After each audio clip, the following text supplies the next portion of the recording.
మన దేశంలో నాకు బాగా కోపం దరిద్రం ఏంటంటే ఒక డ్రైవింగ్ లైసెన్స్ అప్లై చేసుకోవాలంటే నీకు ప్రాసెస్ ఎవరు చెప్పారు కరెక్ట్ గా. బ్రోకర్ దగ్గరికి వెళ్తే వాడన్నా 3,000 అయితే అంటే వాడు చేసేస్తాడు. అవును. ఒకటి ఏదైనా నీకు ఆన్లైన్ లో ఒక వెబ్సైట్ లో నువ్వు చేసుకోవాలంటే తెలియదు, ఎక్కడికి పోవాలి, మీ సేవకి వెళ్ళిపోండి అంతే. నువ్వు బీటెక్ చదివి ఉంటావు, మీ సేవలో చేసేటోడు ఇంటర్ చదివి ఉంటాడు, నువ్వు వెళ్ళి వారితో పని చేయించుకుంటావు. తెలియదు నీకు. మన గవర్నమెంట్ ఏం చేసిందంటే జనాలు ఎడ్యుకేట్ అయితే ఫ్యూచర్ లో రాజకీయాలు దెబ్బతింటాయి కాబట్టి ఇలా వరకు రాజ్యాంగం అంటే ఎందుకు తెలియకూడదు, ఒక గవర్నమెంట్ ప్రాసెస్ ఏంటో తెలియకూడదు, ఇది తయారు చేసి పడేసి. ఇప్పుడు చిన్నపిల్లలు ఉన్నారు, మీరు చెప్పినట్టు రేపు అటెంప్ట్లు అవి ఇవి జరుగుతున్నాయి. వాడికి 7th క్లాస్ నుంచి సిలబస్ పెట్టండి పోక్సో యాక్ట్ కింద, వాడికి తుచ్చు పడుతుంది.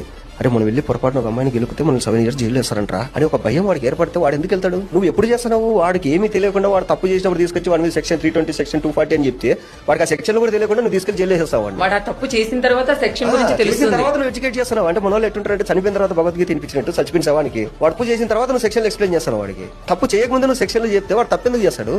ఎడ్యుకేషన్ సిస్టమ్ లో ఫిజిక్స్ లో అలా అయింది ఇలా అయింది, సైన్స్ లో దీని షేప్ ఎలా ఉంటుంది దాని అవి కాదు తెలియాల్సింది.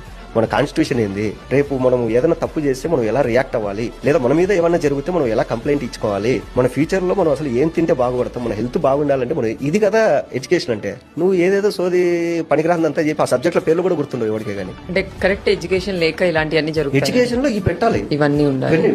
నేను చిన్నప్పటి నుంచి ఫిజిక్స్ చదువుకున్నాను. ఏ ఫిజిక్స్ లో నేను ఫాలో అవుతాం?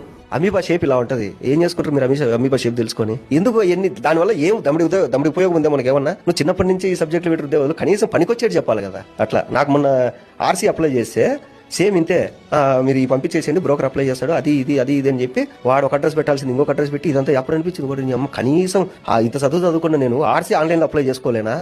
ఇంత దరిద్రంగా తయారు చేశారు కదా మన ఎడ్యుకేషన్ సిస్టమ్ నన్ను.